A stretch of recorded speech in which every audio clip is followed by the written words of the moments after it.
César Vidal, este 5 de febrero a las 3 p.m. en la iglesia Vía María del Triunfo, Avenida El Triunfo, 149, con el tema Desenmascarando la versión en griego de Westcott y Hort y la nueva versión internacional, 6 de febrero a las 3 p.m. en la iglesia San Martín, Avenida Quilca, 710, San Martín de Porres, con el tema Cristo, más que un rabino.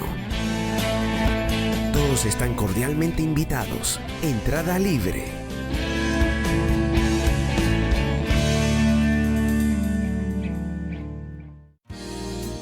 Mi padre todo me enseñó. Mi padre reparaba cosas para todo el mundo. Era un ejemplo para mí. ¿Y yo? Bueno, yo solo sostenía la luz. Siempre ayudó a todos en necesidad.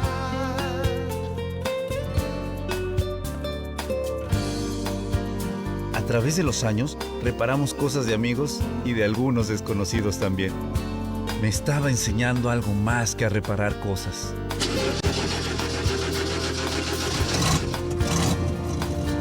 Enseña haciéndolo. Pásala.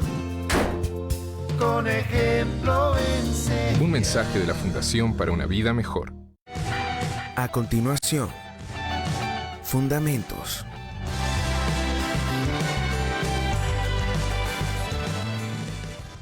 Hola, Carlos. Búscate algunos amigos, perdedor.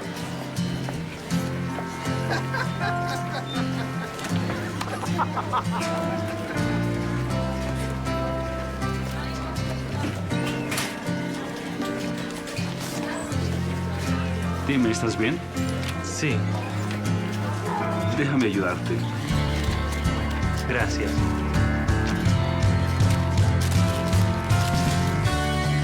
Nos vemos luego. Claro. Carácter. Pásala.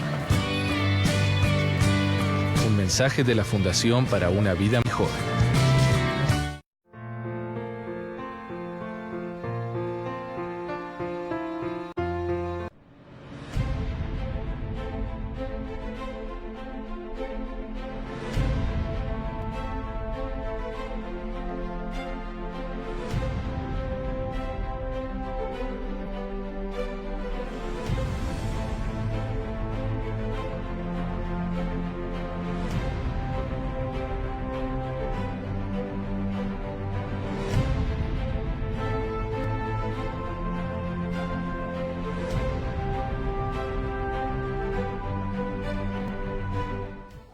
Hola, ¿cómo están? Ya empezó Fundamentos y hoy tenemos una conferencia magistral. Pero no me encuentro sola, estamos con Reni Cadillo. Hola, Reni. Hola Jimena, Nati no pudo venir hoy día contigo, Sandra así que tampoco, te vengo a pero acompañar. nos hemos fusionado aquí en Fundamentos. Así es que vamos a presentar la conferencia que tenemos para hoy. De una vez, porque el doctor César Vidal ya empezó a poder hablar, pero ¿cuál es el tema? El tema es desenmascarando la versión en griego de Westcott y Hort y la nueva versión internacional. Interesante se nota esto. Muy interesante. Así que, sin más, vamos a la conferencia.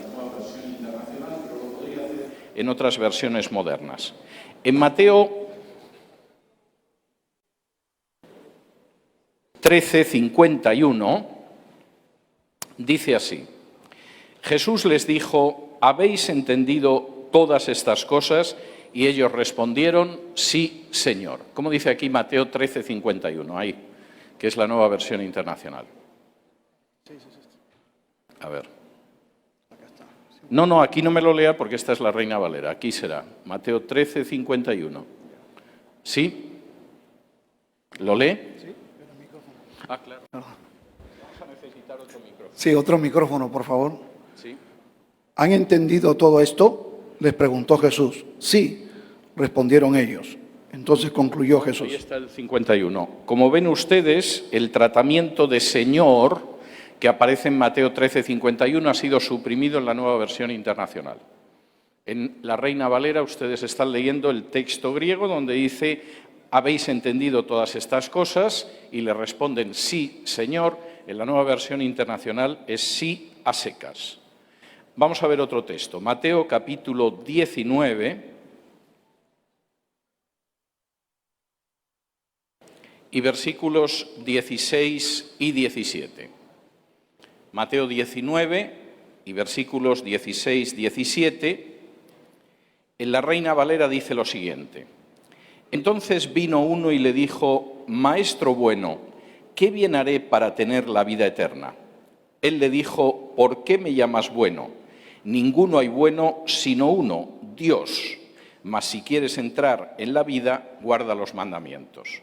La respuesta de Jesús es importante porque efectivamente plantea al joven rico quién es.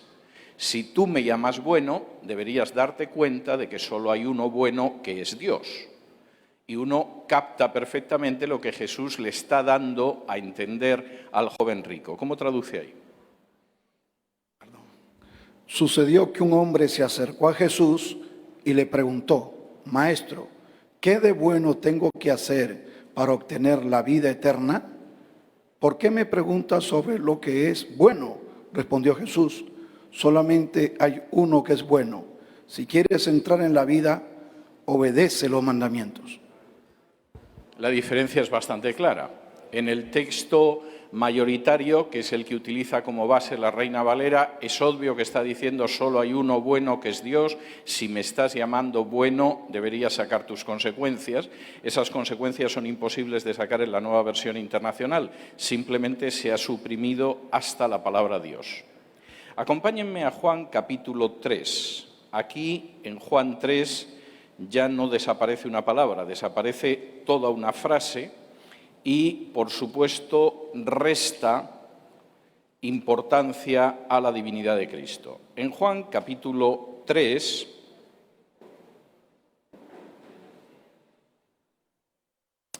Juan 3 y versículo 13 dice así.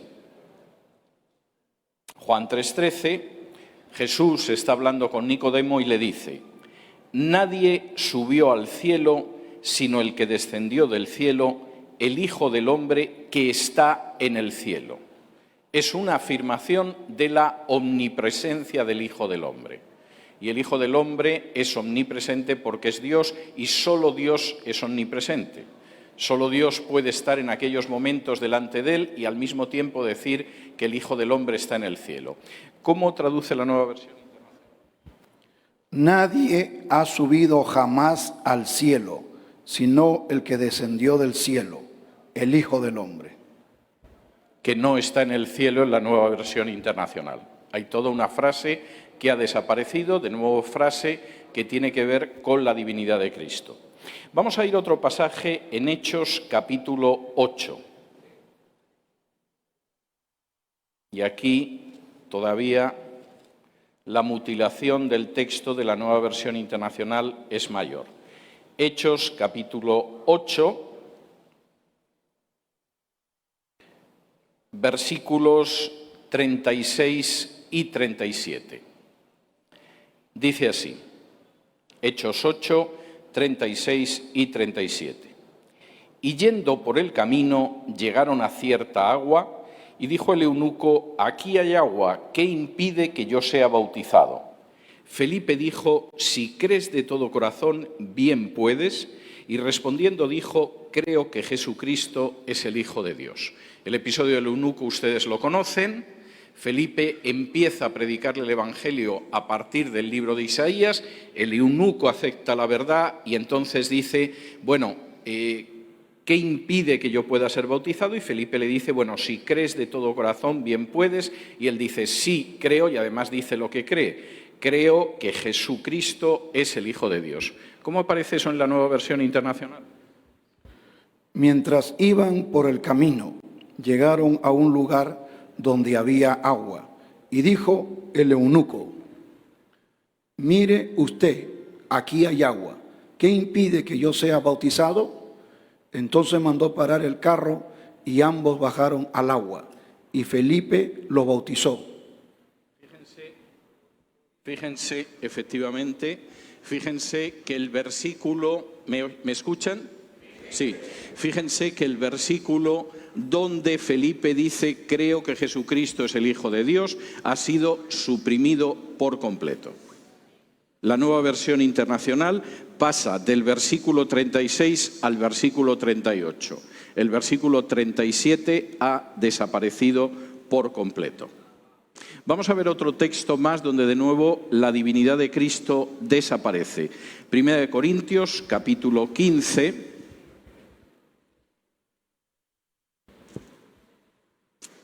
Primera de Corintios, capítulo 15 y versículo 47. Un pasaje en el que Pablo está señalando los paralelos entre el primer Adán y el segundo Adán, entre el hombre terrenal y el hombre celestial, entre Adán y Cristo. Fíjense lo que dice 1 Corintios 15, 47. El primer hombre es de la tierra, terrenal. El segundo hombre, que es el Señor, es del cielo. La afirmación de Pablo es muy clara. El primer hombre era simplemente algo formado del polvo de la tierra, era terrenal. El segundo hombre es el mismo Dios, es el Señor y procede del cielo. ¿Qué dice la Nueva Versión Internacional? El primer hombre era del polvo de la tierra, el segundo hombre del cielo. No aparece la referencia a que ese segundo hombre es el Señor. Es bastante significativo, ¿no? Vamos a ver otro pasaje donde la Nueva Versión Internacional vuelve a mutilar otra vez la divinidad de Cristo. Primera carta a Timoteo, capítulo 3 y versículo 16. Es un texto de enorme importancia.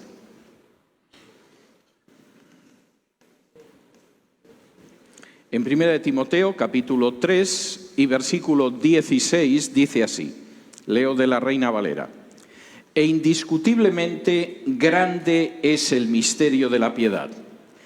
Dios fue manifestado en carne, justificado en el Espíritu, visto de los ángeles, predicado a los gentiles, creído en el mundo, recibido arriba en gloria. El gran misterio de la piedad es el hecho de que fue el propio Dios el que fue manifestado en carne. El gran plan de Dios, que es lo que significa la palabra misterio, que además es un plan poderoso de piedad que se ha cumplido en la historia y que Pablo dice de manera clara que es indiscutiblemente grande, es el hecho de que el propio Dios se manifestó en carne. Es un texto enormemente relevante. ¿Cómo lo traduce la Nueva Versión Internacional? No hay duda de que es grande el misterio de nuestra fe. Él se manifestó como hombre, fue vindicado por el Espíritu. Está bien. No es lo mismo decir que Dios fue manifestado en carne que decir que Él se manifestó como hombre. Hay una grandísima diferencia. Y pasa de exponer de manera clara lo que es el centro de la fe cristiana a dejarlo en algo totalmente aguado y adulterado. No es lo mismo decir que Dios se manifestó en carne que Él se manifestó en carne. Vamos a ver otro pasaje más en este sentido. Primera carta de Juan.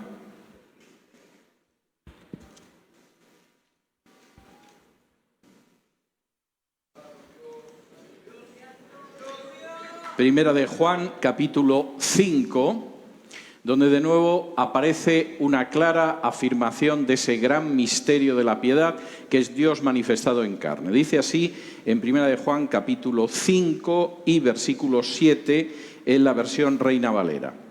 Porque tres son los que dan testimonio en el cielo: el Padre, el Verbo y el Espíritu Santo, y estos tres son uno. ¿Cómo tiene la Nueva Versión Internacional? Tres son los que dan testimonio. Ha desaparecido el Padre, el Verbo y el Espíritu Santo y la afirmación de que los tres son uno. Es llamativo, ¿verdad? Pero hemos visto solo algunos de los textos donde la Nueva Versión Internacional, también otras versiones modernas, adulteran, recortan y mutilan el mensaje de la divinidad de Cristo. Segundo, vamos a ver textos donde se habla de la salvación. Si me acompañan a Mateo, capítulo 9, los pasajes que vamos a ver en este segundo grupo son pasajes relacionados con la doctrina de la salvación. En Mateo capítulo 9 y versículo 13 dice así: Id pues y aprended lo que significa misericordia quiero y no sacrificio, porque no he venido a llamar a justos, sino a pecadores al arrepentimiento. ¿Cómo traduce? Pero vayan y aprendan lo que significa misericordia quiero y no sacrificio, porque no he venido a llamar a justos, sino a pecadores. El arrepentimiento desapareció. Es verdaderamente notable, ¿no? Pero la afirmación de Jesús es clara. Yo he venido a llamar a todos al arrepentimiento. Ese llamamiento al arrepentimiento desaparece en la nueva versión internacional. Es bastante claro. Vamos a ver otro pasaje en Mateo capítulo 18. Mateo capítulo 18 y versículo 11 contiene una afirmación de Jesús de enorme relevancia. Dice en Mateo 18, 11: porque el Hijo del Hombre ha venido para salvar lo que se había perdido. ¿Qué dice en el versículo 11 en la nueva versión internacional? Está suprimido. No hay versículo 11 en la nueva versión internacional. Pasa del versículo 10 al versículo 12. Vamos a ver alguna cosa más. Vamos a ir a Juan capítulo 6. Juan capítulo 6 y versículo 47. En Juan 6:47 de nuevo aparece una afirmación importantísima de Jesús. Es una fuente de esperanza y al mismo tiempo es un faro de salvación para todo el género humano. Pero fíjense en lo que dice Jesús. En Juan 6:47 dice: de cierto os digo, el que cree en mí tiene vida eterna. Hay una promesa de vida eterna presente ya y ahora para el que cree en Jesús. ¿Cómo aparece en la nueva versión internacional? Ciertamente les aseguro que el que cree tiene vida eterna. No el que cree en mí, el que cree en términos generales. Hay una enorme diferencia. Hay mucha gente que cree y eso no le da vida eterna. Como dice Santiago, los demonios también creen y tiemblan. Solo el que cree en Jesús tiene vida eterna. Esa verdad más que gloriosa aparece suprimida en la nueva versión internacional y en otras versiones. Vamos a ver otro texto relacionado con la salvación. Colosenses capítulo 1. Y más adelante en el curso de esta exposición comprenderán por qué había que mutilar Colosenses capítulo 1. En Colosenses capítulo 1 y versículo 14 está hablando del Hijo, está hablando de Cristo, y Pablo dice en Colosenses 1:14: en quien tenemos redención por su sangre, el perdón de los pecados, el perdón de pecados. ¿Cómo traduce la nueva versión internacional? En quien tenemos redención, el perdón de pecados. Desaparece la referencia a la sangre de Cristo. Luego vamos a ver en el curso de la exposición por qué era tan incómoda la sangre de Cristo para los que elaboraron ese texto griego del que se traduce la NBI y otras versiones. Pero de momento en Colosenses 1:14 la sangre de Cristo desaparece. Tercero, es un texto mutilado también en relación con profecías cumplidas. No solo aparece adulterado y mutilada la divinidad de Cristo, no solo aparece mutilada y alteradas las referencias a la doctrina de la salvación, sino también a profecías cumplidas. Si me acompañan a Mateo, capítulo 27, Mateo capítulo 27 y versículo 35, Mateo está describiendo la pasión y muerte de Jesús, dice en el versículo 35 del capítulo 27. Cuando le hubieron crucificado, repartieron entre sí sus vestidos, echando suertes, para que se cumpliese lo dicho por el profeta. Partieron entre sí mis vestidos y sobre mi ropa echaron suertes. Mateo tiene mucho interés no solo en narrar episodios de la vida de Jesús, sino en poder mostrar a otros judíos que Jesús es el Mesías, porque en él se cumplen profecías, como la profecía del Salmo, que señalaba cómo partirían entre sí los vestidos del Mesías y cómo echarían suerte sobre su ropa. ¿Cómo aparece en la NBI? Lo crucificaron y repartieron su ropa echando suertes. Ha desaparecido toda la segunda parte del versículo, donde se señala que era para que se cumpliera la profecía, y se cita el Salmo del que se cumple la profecía. Desde luego, si quieren ustedes saber que en ese episodio de la vida de Jesús se cumplió la profecía, no será gracias al Evangelio de Mateo, tal como está en la Nueva Versión Internacional. Vamos a ver otro texto más de profecías suprimidas. Marcos capítulo 15...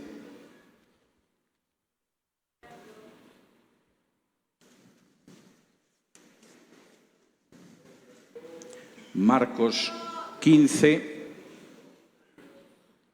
y versículo 28, donde Marcos menciona el cumplimiento de una de las muchas profecías que se contienen en el cuarto canto del siervo del capítulo 53 de Isaías. Dice en Marcos 15, 28, y se cumplió la escritura que dice, y fue contado con los inicuos. ¿Cómo aparece en la Nueva Versión Internacional? No aparece. No aparece. Pasa directamente del versículo 27 al 29. Se ha suprimido la referencia al cumplimiento de la profecía. De manera que no está, pero realmente nada mal. No solamente hay textos en esa versión de la Biblia adulterados, suprimidos y mutilados sobre la divinidad de Cristo, sobre la salvación o sobre las profecías mesiánicas, también sobre la vida cristiana. Vamos a ver de nuevo algunos botones de muestra, aunque quiero insistir en el hecho de que esos botones de muestra son solo botones de muestra. Son decenas, decenas y decenas de textos los que han sido adulterados, cambiados, manipulados y mutilados en la Nueva Versión Internacional y en otras versiones. Vamos con algunos textos sobre la vida cristiana. Acompáñenme a Mateo capítulo 6, donde Mateo recoge el ejemplo de oración que dio a sus discípulos y que conocemos convencionalmente como el Padre Nuestro. En Mateo capítulo 6 y versículo 13 dice así, Mateo 6, 13, y no nos metas en tentación, mas líbranos del mal, porque tuyo es el reino y el poder y la gloria por todos los siglos. Amén. ¿Cómo dice la Nueva Versión Internacional? Y no nos dejes caer en tentación, sino líbranos del maligno. Y el reino, el poder y la gloria por todos los siglos. Amén, que deberíamos recordar en la oración. No lo van a encontrar en la Nueva Versión Internacional ni en otras versiones modernas. Ese versículo ha sido mutilado. Mateo capítulo 23.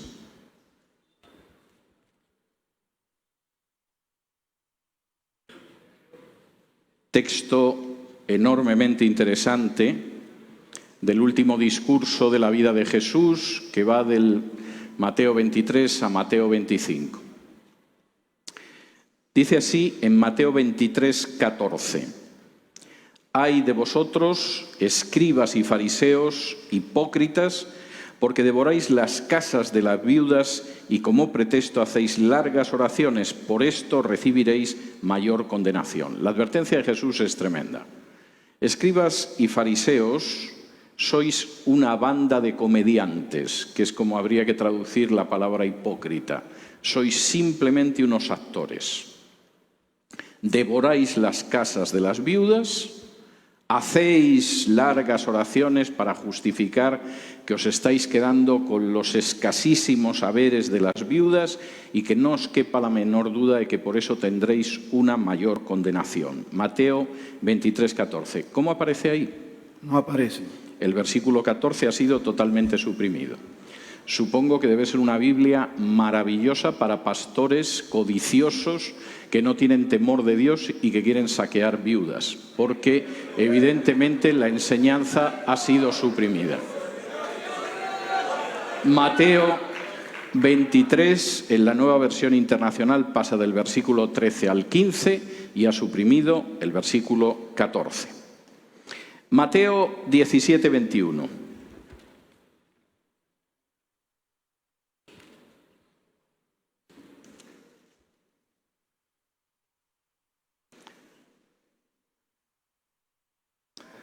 El texto de Mateo 17, 21 aparece al final de la historia del joven endemoniado, cuyos demonios los apóstoles no habían conseguido expulsar y Jesús los expulsa. Y cuando los apóstoles le dicen, ¿por qué nosotros no hemos podido y tú sí has podido?, Jesús les dice en el versículo 21 de Mateo 17, este género no sale sino con oración y ayuno. Hay un género de demonios que no basta con intentar expulsarlo en el nombre de Jesús, exige también oración y ayuno. ¿Qué dice en la Nueva Versión Internacional? No aparece. El versículo 21 ha desaparecido. Mateo pasa del versículo 20 al versículo 22 y no intenten ustedes entender si alguna vez se encuentran con un demonio así, cómo no les funcionan las cosas. Sobre todo si tienen la Nueva Versión Internacional, porque no encontrarán que hay un género de demonios que exige ayuno y oración. Es un tipo de demonios especialmente fuerte. No se van a enterar con esa versión internacional. Marcos capítulo 10.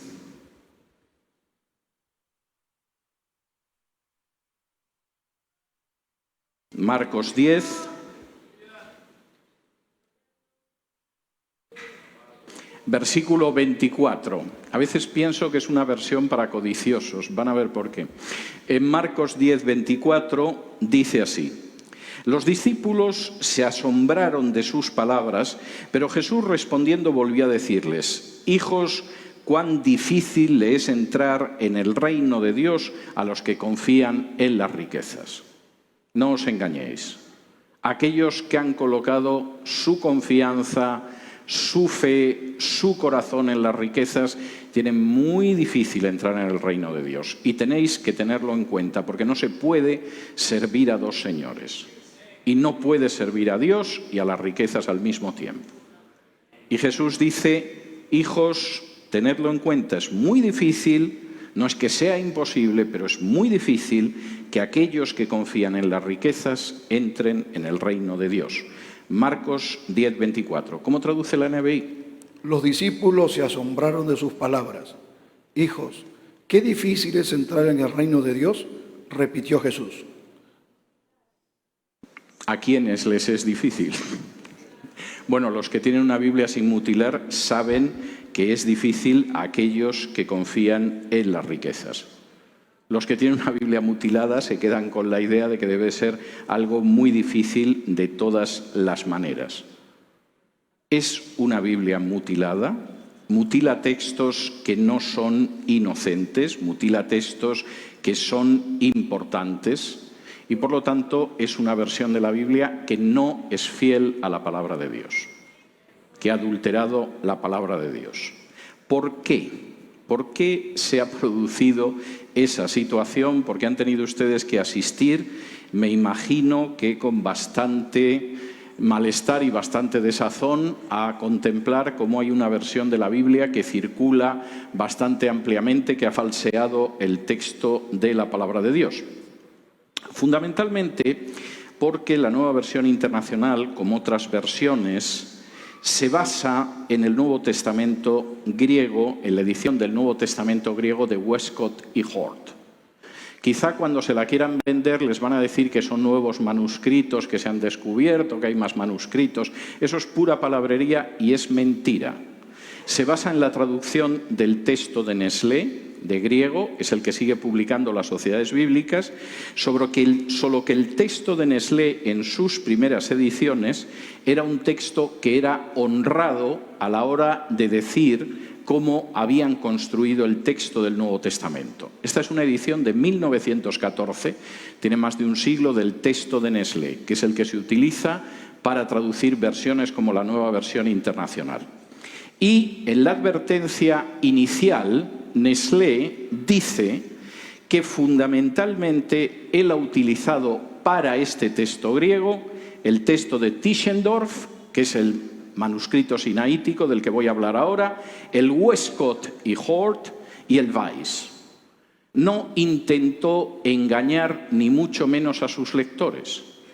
No les dijo, no, es que hemos descubierto nuevos manuscritos y eso nos ha permitido mutilar la Biblia, etc. No. En la advertencia inicial, Nestlé dice, yo he utilizado fundamentalmente 3 fuentes para mi Nuevo Testamento griego, aunque no pensaba yo que iba a tener tanto éxito a principios del siglo XX. Y esas 3 fuentes son el Tischendorf, que es el manuscrito sinaítico, el Westcott y Hort y el Weiss. Y voy a dedicar la segunda parte de esta exposición a mostrar qué es eso. Fundamentalmente, el texto de Westcott y Hort se sostiene sobre 2 manuscritos corruptos. Y denominamos manuscritos corruptos a aquellos manuscritos que se han traducido mal y que, por supuesto, son textos corrompidos. ¿Me puede devolver el Nuevo Testamento y ya no le necesito más? Me lo puede devolver y muchísimas gracias. Muchas gracias por su colaboración.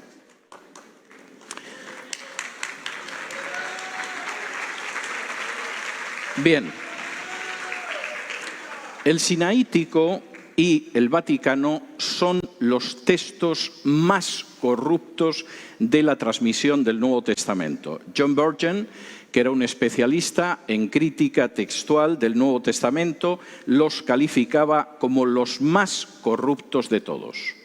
Los textos en los que nos ha llegado el Nuevo Testamento a veces son de mejor o peor calidad, a veces es una copia buena, a veces no lo es tanto, pero el sinaítico y el vaticano, que son la base de Westcott y Hort y que son la base de Nestlé, son los más corruptos de todos. Uno se preguntaría por qué escogemos los textos más corruptos de todo. ¿Qué significa eso? Se lo voy a comentar.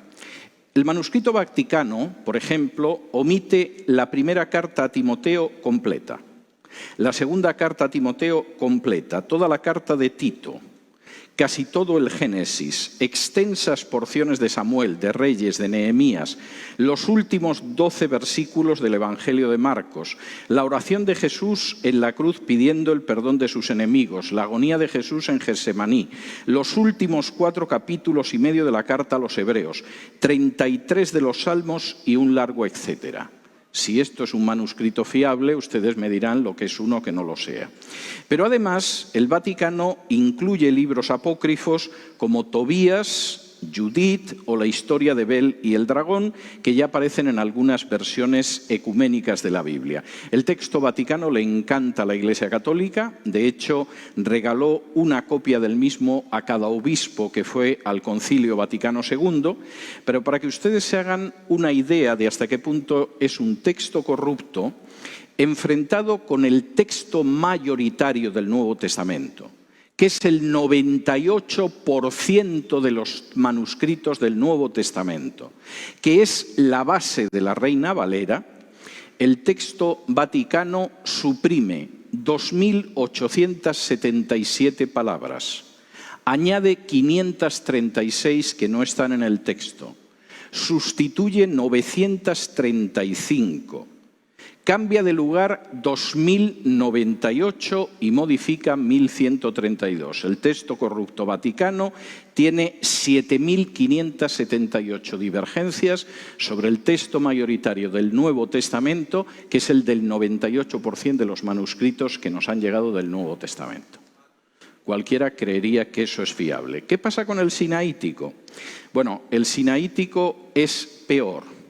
Tiene modificaciones de no menos de 10 escribas diferentes a lo largo de un periodo de 700 años. Imagínense cómo es un texto en el cual a lo largo de 700 años han ido metiendo la mano distintos escribas y desde luego no menos de 10.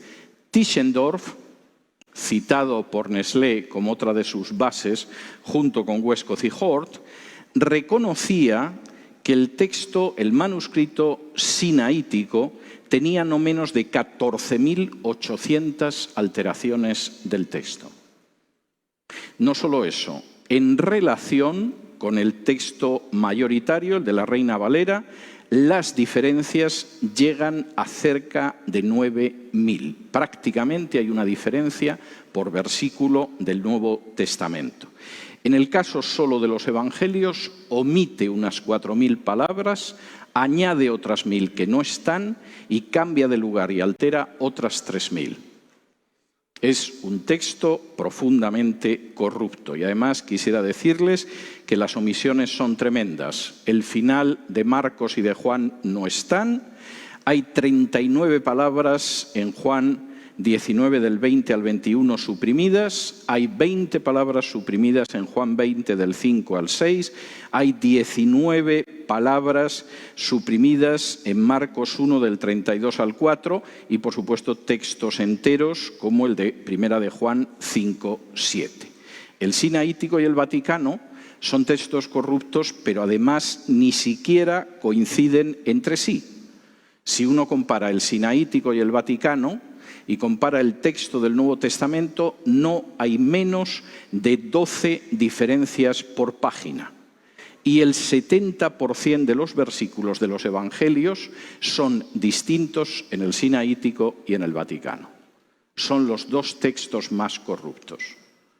Basar una edición del griego del Nuevo Testamento sobre eso es verdaderamente escandaloso. Pero además son textos tardíos, son textos del siglo IV, posteriores incluso a traducciones del Nuevo Testamento a lenguas vulgares que nos muestran una base como la del texto mayoritario, y además el sinaítico y el vaticano son textos minoritarios, menos del 5%, subrayo, menos del 5%.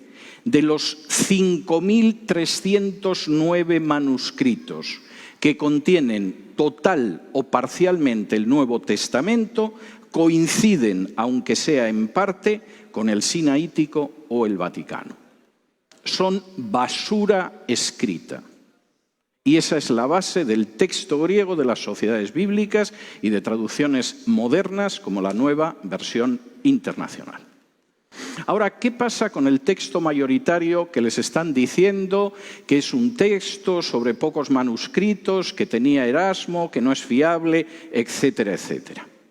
Vamos por partes. Primero, el texto mayoritario es el texto reflejado en más del 90% de los más de 5.000 manuscritos totales o parciales que tenemos del Nuevo Testamento.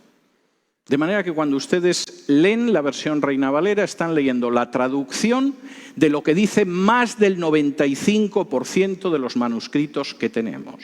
Y frente a eso les presentan una mezcla de dos manuscritos corruptos. Segundo, y esto es muy importante, el texto mayoritario es mucho más antiguo que los textos sinaítico y vaticano. De hecho, las traducciones que tenemos de la Biblia ya en el siglo II son traducciones como su Reina Valera y reflejan el texto mayoritario, no el texto crítico que pueden encontrar en la Nueva Versión Internacional. Tercero, ese texto mayoritario es el que además aparece de manera aplastante en los documentos cristianos primitivos. Si ustedes van a 1 de Timoteo 3:16, tal y como aparece en los padres de la Iglesia o en los leccionarios, dice Dios fue manifestado en carne. En ningún sitio dice Él fue manifestado en carne, por ejemplo. Es decir, estaban reflejando ese texto. Pregunta, ¿y cómo hemos llegado a esta situación? ¿Qué es lo que hace que al final, en vez de basarnos en más del 95% de los manuscritos del Nuevo Testamento que forman el texto mayoritario, en vez de basarnos en la base que sirvió para la traducción de las grandes Biblias de la Reforma, no solo la Reina y Valera en español, sino la versión de Ginebra o la versión del Rey Jaime en inglés o la Biblia de Lutero en alemán, es decir, las Biblias de la Reforma, ¿qué es lo que hace que en vez de basarnos en un texto fiable más antiguo, que son las Biblias de la Reforma, pero también las traducciones del Nuevo Testamento que ya se hacían en el siglo II, nos basemos en un texto corrompido cuya base son el Sinaítico y el Vaticano, recogidos y cocinados por Westcott y Hort, como reconoce el propio Nestlé, pero ya no aparece en las ediciones en griego de las sociedades bíblicas. ¿Cómo hemos llegado ahí? ¿Se volvieron todos locos en algún momento? Quisiera señalar que hemos llegado ahí porque la razón es una conspiración de carácter ocultista. Y Westcott y Hort no solamente defendían una teología antibíblica, sino que eran ocultistas. Permítanme en los próximos minutos que les relate algo acerca de Westcott y Hort. En primer lugar, Westcott y Hort negaban la inspiración de la Escritura. No creían que la Escritura hubiera sido inspirada por Dios. En 1851, Hort señalaba a su juicio lo que él consideraba la herejía ortodoxa común. La herejía ortodoxa común era creer en la inspiración de la Biblia. 7 años después, en 1858, Hort decía que había una cosa que le separaba directamente de los evangélicos. Él podía ser un protestante, podía ser anglicano, pero aborrecía a los evangélicos y había una razón que le separaba de ellos, y es que creían en la autoridad de la Biblia. Literalmente decía lo siguiente: los evangélicos me parecen pervertidos. Me temo que las diferencias más serias que existen entre nosotros giran sobre el tema de la autoridad, especialmente la autoridad de la Biblia. Los evangélicos son unos pervertidos espiritualmente, y hay una razón fundamental por la que debe de quedar claro que son unos pervertidos. Le conceden autoridad a la Biblia. Eso es absolutamente intolerable. En 1860, en su correspondencia, Westcott y Hort insistían en que no podían aceptar que las Escrituras fueran infalibles. Y concretamente escribía Westcott: rechazo la palabra infalibilidad de las Santas Escrituras de manera contundente. No puedo aceptar que se diga que la Biblia no se equivoca, no yerra, no es falible. En 1862, Hort, además, indicaba en una carta la necesidad de que el clero inglés no sea obligado a mantener la absoluta infalibilidad de la Biblia. De modo que Westcott y Hort, la base del Nuevo Testamento de Nestlé, la base de traducciones como la Nueva Versión Internacional, en primer lugar era gente que consideraba que los evangélicos eran pervertidos porque creían en la autoridad de la Biblia y en el hecho de que la Biblia no contiene error. Por supuesto que la Biblia no tiene autoridad, por supuesto que la Biblia contiene errores.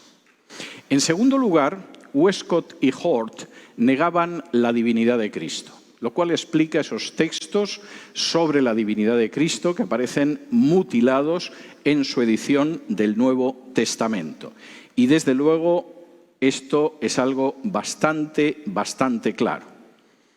Por ejemplo, refiriéndose a Jesús, Westcott podía decir: nunca dijo que era Dios, nunca habla de sí mismo directamente como Dios, sino que la finalidad de su revelación fue llevar a los hombres a que vieran a Dios en él.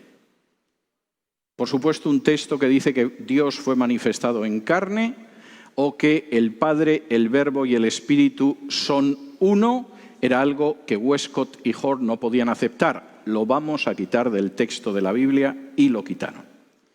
Negaban también la resurrección corporal de Cristo. Y esto es algo verdaderamente tremendo. Por ejemplo, Westcott, analizando el texto de Juan 2:19, donde Jesús profetiza que va a levantar el templo de su cuerpo y anuncia la resurrección, y como dice Juan, cuando resucitó, de pronto todos entendimos lo que había querido decir. En aquel momento dijimos, ¿qué es esto del templo de mi cuerpo? Pero cuando resucitó lo entendimos. Westcott escribe: la resurrección de Cristo fue que el templo se levantara de nuevo. La completa restauración del tabernáculo de la presencia de Dios a los hombres, perpetuado en la Iglesia, que es el cuerpo de Cristo. Cristo no resucitó. Hay un cuerpo de Cristo que es la Iglesia. De modo que no les sorprenda que la Iglesia no se pueda enterar de ciertas cosas porque los versículos los han suprimido en el texto griego de Westcott y Hort. Lo mismo cómo enfrentarse con cierto tipo de demonios, que cómo proclamar el poder y la gloria de Dios, que en un momento determinado cómo tienen que evitar la codicia en su seno. Cuarto, Westcott y Hort aborrecían la doctrina de la expiación. La idea de que efectivamente la sangre de Cristo nos limpia de todo pecado era insoportable. El 16 de noviembre de 1849, Hort escribía lo siguiente: finalmente, las misteriosas palabras de San Pablo, sin derramamiento de sangre no hay remisión de pecado. Es un texto que aparece, por ejemplo, en la carta a los Hebreos. He trabajado tan a fondo en vano para comprender en cierta medida lo que es esta idea, que espero que profundizarás y ampliarás las nociones que ya me has dado.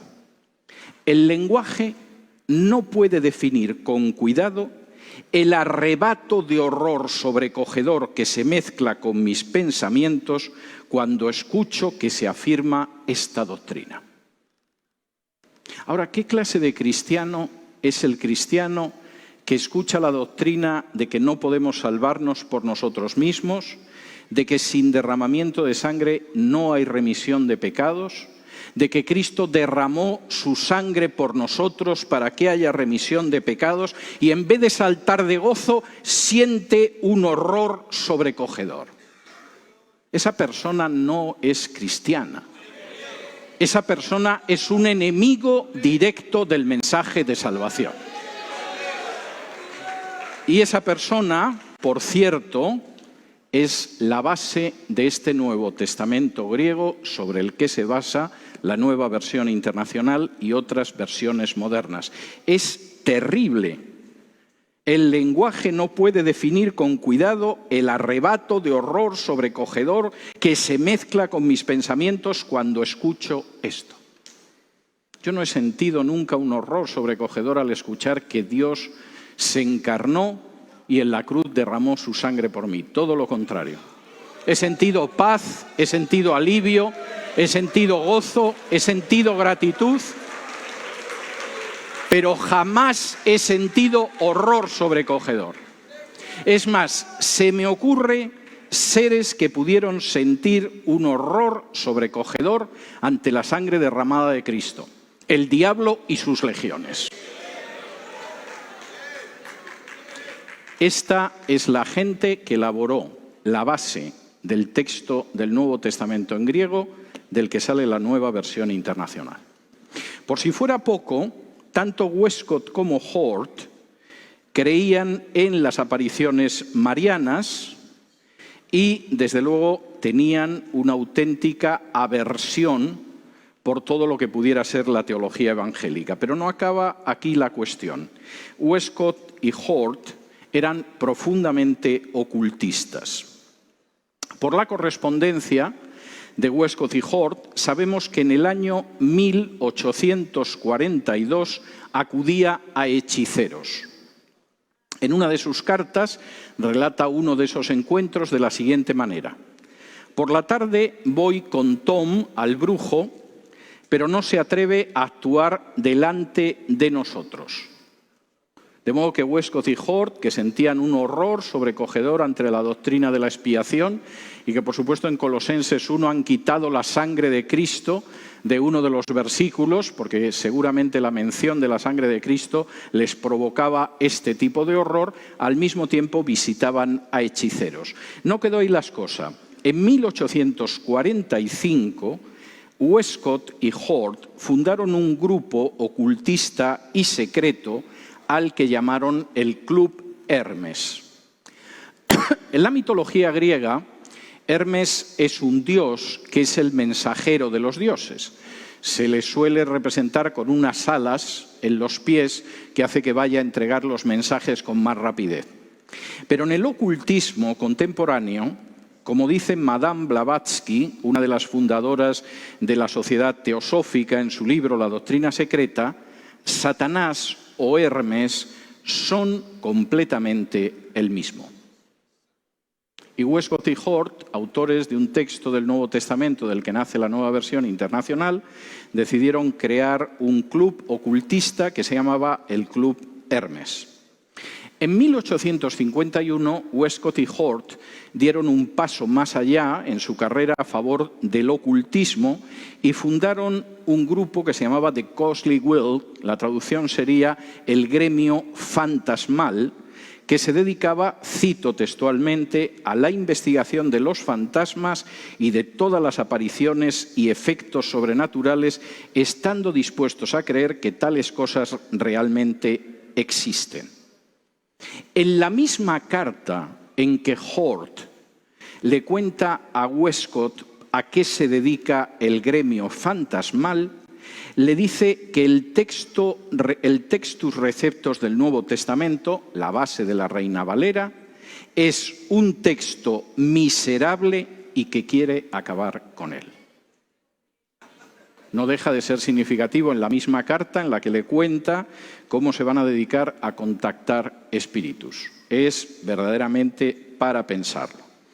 ¿Y cómo contaría su hijo en aquel año de 1851 en que Westcott, ocultista entusiasta, decía que había que acabar con el Textus Receptus, fue ordenado ministro de la Iglesia anglicana?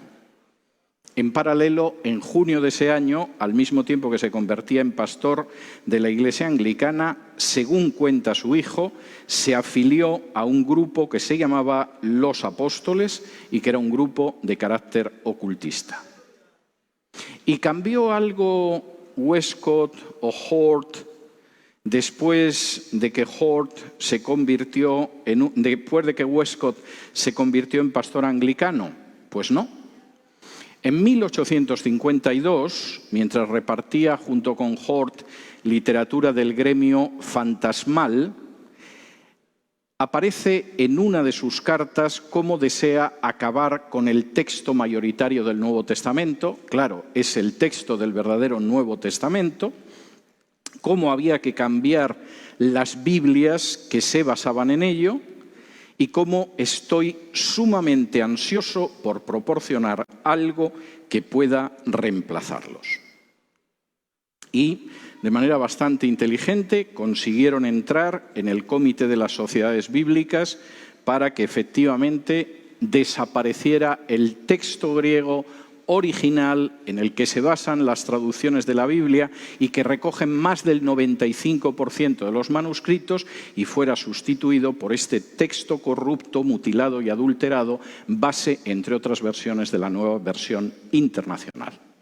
En 1858, en su plan de acabar con el texto original del Nuevo Testamento y sustituirlo por un texto falseado, Hort le escribía a Westcott: actualmente, muchos hombres ortodoxos, pero racionales, están siendo modelados sin saberlo por influencias que con seguridad darán buen fruto a su debido tiempo, si se permite que el proceso discurra con tranquilidad. Hay gente que es ortodoxa, que cree en la Biblia, pero los estamos modelando de tal manera que acabarán aceptando un texto de la Biblia que está adulterado.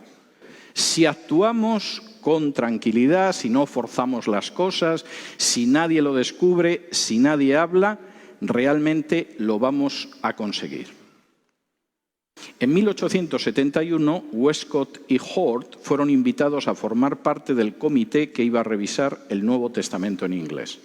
De modo que funcionaban muy bien. Al año siguiente dieron un paso más en el ocultismo y fundaron el Club Eranus, todavía más dedicado a avanzar en el mundo del ocultismo. Pero en 1881, Westcott y Hort consiguieron que se publicara el Nuevo Testamento griego, que a partir de entonces sustituiría al texto mayoritario, y también una versión revisada del Nuevo Testamento sobre la base de su corrompida teología y de su todavía peor conocimiento de las Escrituras y del texto griego. ¿Y qué pasó después? Pues la mayoría de la gente no sabía que Westcott y Hort eran ocultistas. De hecho, se ha sabido cuando el hijo publicó la correspondencia entre ellos, pero todo ese tipo de vida secreta se desconocía. A Nestlé le encargaron preparar un Nuevo Testamento griego para las próximas traducciones de las sociedades bíblicas. Y Nestlé, inocentemente, tomó el Westcott y Hort, el Tischendorf, que está basado en un texto corrompidísimo del Nuevo Testamento, y con ello apareció el Nuevo Testamento griego de Nestlé. Es el que con sucesivas ediciones se utiliza hoy en día para la traducción de nuevas versiones de la Biblia, sea la Nueva Versión Internacional, sea Dios habla hoy, sea otras versiones.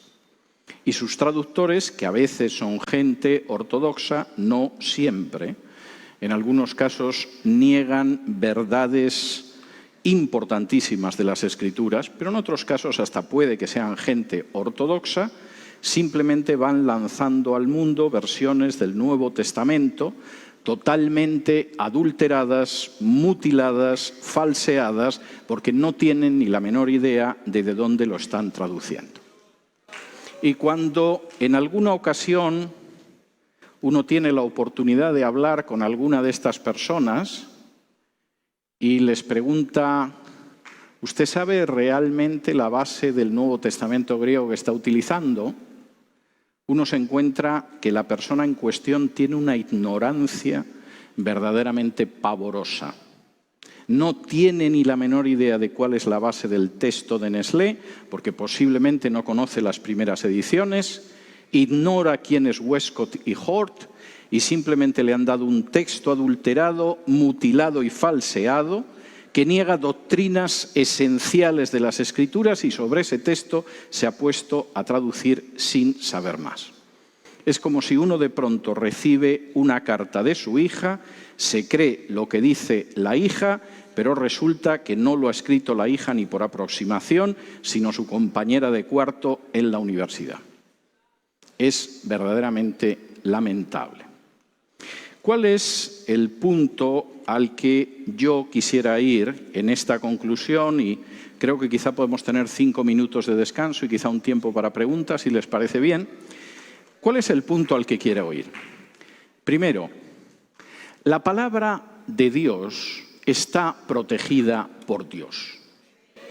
No hay ningún hombre que pueda aparecer 2000 años después para decir que la palabra de Dios no es esa, sino la que a mí se me ocurre, y además el texto de la palabra de Dios es un texto en el que yo he suprimido referencias a la divinidad de Cristo, a la expiación, a la doctrina de la salvación o a la conducta de los cristianos. Eso es una blasfemia contra las promesas de Dios de preservar su palabra a lo largo de los siglos.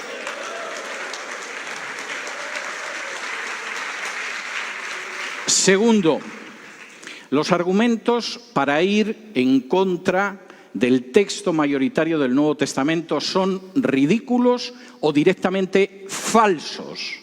No se ha descubierto ningún nuevo manuscrito que altere lo que aparece en el texto mayoritario. Es mentira. Y cuando alguien hace este tipo de afirmación, demuestra o que es un ignorante y simplemente repite las falsedades que le han enseñado para vender nuevas versiones de la Biblia, o que sabe la verdad y es un embustero que no tiene ningún problema moral en mentir a otros. Pero no hay una tercera alternativa. O es un mentiroso o es un ignorante. Y en ambos casos con enorme gravedad. Pero supongamos que de pronto apareciera un nuevo manuscrito del Evangelio de Juan. Vamos a suponer que en unas excavaciones arqueológicas en Israel o en Asia Menor, ¡plaf!, aparece un jarro y dentro del jarro hay una versión del Evangelio de Juan y no es exactamente nuestro Evangelio de Juan. Por ejemplo, no contiene Juan 3,16, donde dice que Dios envió al mundo, amó al mundo y de tal manera lo amó que envió a su Hijo para que todo aquel que crea tenga vida eterna y no se pierda. Y como no aparece ese versículo, nosotros diríamos Jesús nunca dijo eso y lo que ha aparecido en millares de manuscritos a lo largo de 2000 años es falso. ¿Por qué? Porque han encontrado un manuscrito en Mesopotamia. ¿Quién sería tan estúpido como para razonar así? Tenemos más de 5.000 manuscritos totales o parciales del Nuevo Testamento. No hay una sola obra de la Antigüedad, ni de lejos, que tenga la riqueza en número y en calidad de manuscritos que tiene el Nuevo Testamento y en especial los Evangelios. Y ese Nuevo Testamento y esos Evangelios reflejan el texto mayoritario en más del 95% y no la versión de Nestlé basada en Westcott y Hort, de la que surge una versión adulterada como la nueva versión internacional. Pero es que además no solo es eso. Históricamente, las versiones de la Biblia que han cambiado la existencia de millones de seres humanos, que han transformado vidas, que han dejado de manifiesto cómo la Biblia es la palabra de Dios y no es una palabra muerta, sino una palabra viva que puede separar el alma y el espíritu.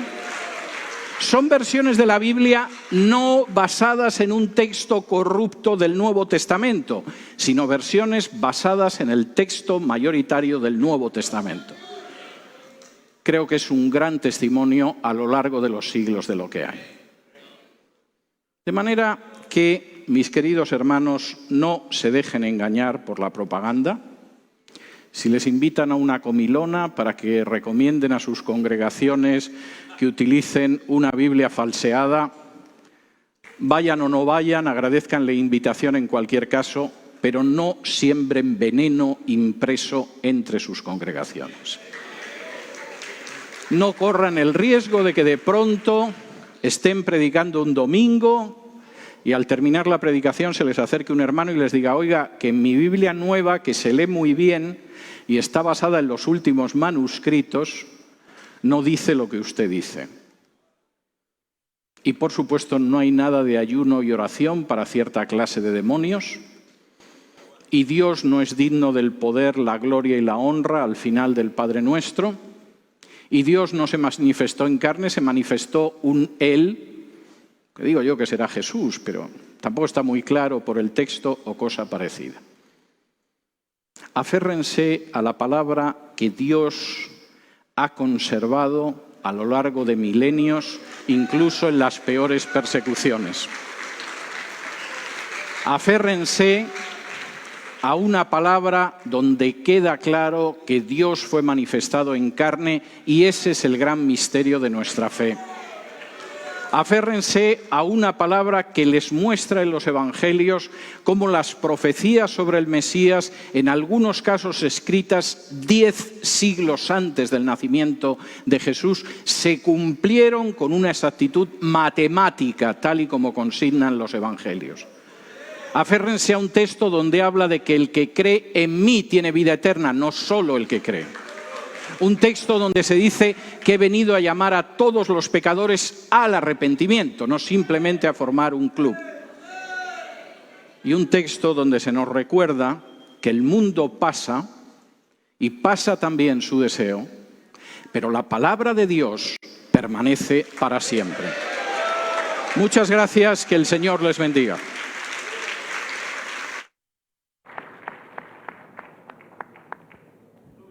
10 minutos de descanso y luego unas preguntas. Sí, creo que vamos a tener un descanso. Escriban, por favor, las preguntas que les hayan surgido. Me las dan cuando regresemos e intentaré contestar las más que pueda. Muchas gracias.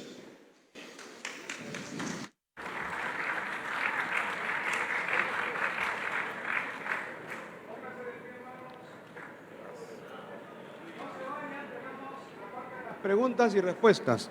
Hermano, esta parte de preguntas y respuestas es muy importante. Vamos a esperar unos 10 minutos y luego estamos reiniciando ya con las preguntas y respuestas. No se vayan, hermano, estiren las piernas, si van al baño, van y vienen. Amén.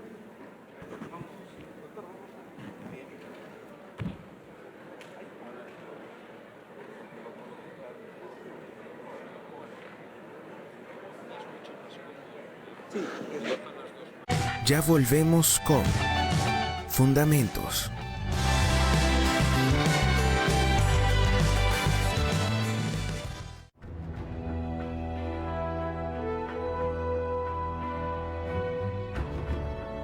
Usted no es solamente responsable de lo que dice, sino también de lo que no dice.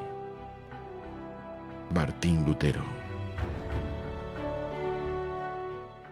Te invitamos a participar de una conferencia expuesta por el doctor en Historia, César Vidal, este 5 de febrero a las 3 p.m. en la Iglesia Vía María del Triunfo, Avenida El Triunfo, 149, con el tema Desenmascarando la versión en griego de Westcott y Hort y la nueva versión internacional, 6 de febrero a las 3 p.m. en la Iglesia San Martín, Avenida Quilca, 710, San Martín de Porres, con el tema Cristo, más que un rabino. Todos están cordialmente invitados. Entrada libre.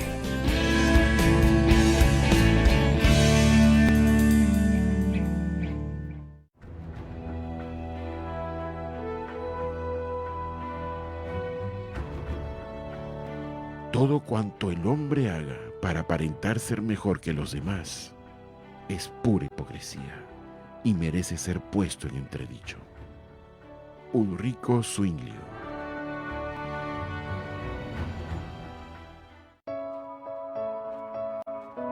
¿A dónde iría